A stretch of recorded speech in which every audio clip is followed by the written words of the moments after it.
All right, joining me once again here on the Matthew Filipovich Show is my good buddy Lee Fang. Lee is a reporter for The Nation magazine, which you can find at thenation.com. He is the author of the book The Machine, A Field Guide to the Resurgent Right, which you can find at themachinebook.com. You can also follow him on Twitter at LHFang. Lee, thank you so much for being on the show again. Hey, Matthew, thank you so much for having me. All right, so Lee, you've recently writen's not really a word, but I made it up here. You've written, Lee. You've recently written a good deal about the centrist group Third Way. Before we get to what you wrote, if people aren't familiar, what exactly is Third Way and where do their money come from? Third Way is a think tank in Washington, D.C. that produces policy papers, opinion pieces. They host seminars on policy and different political ideas, just like any other think tank in Washington, but they're kind of designed to influence the Democratic Party. And on social issues, they're quite liberal. They're in support of gun control and gay marriage and immigration reform. But what makes them kind of different and unique is that they push the party to be more conservative on economic policy, less progressive on workers' rights, less likely to push taxes on the rich. They're very aggressive in pushing for cutting entitlements, Medicare and Social Security. Very pro free trade. They're also very skeptical of regulations on banks and some other companies in the financial sector. So that's their MO, and they've kind of taken their playbook from another group called the Democratic Leadership Council, which existed from the 80s through the 90s and kind of died off in 2011. But Third Way, which has been around since 2005, has slowly gained influence and kind of replaced the DLC. Right.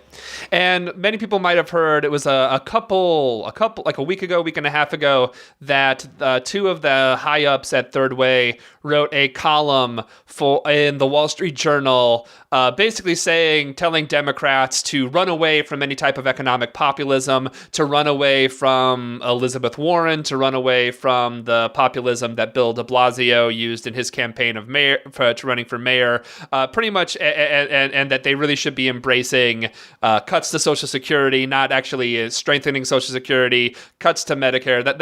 And it was a pretty infuriating column.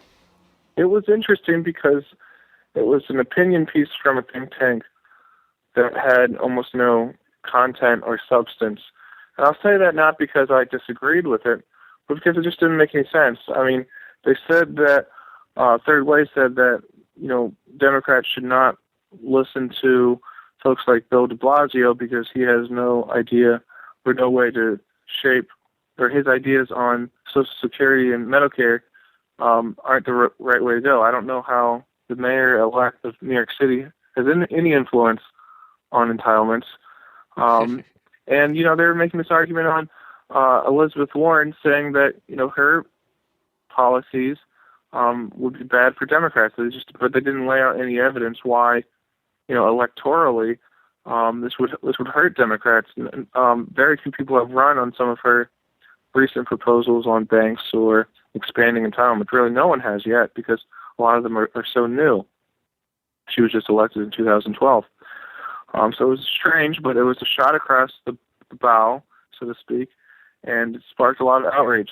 There are a lot of folks, the PCCC, this progressive group, many other left-wing commentators have been very critical, have been kind of raising hell in the media, talking about this op-ed and kind of retraining their fire on Third Way, which has been very controversial in the Democratic Party, but hasn't received much attention in recent years.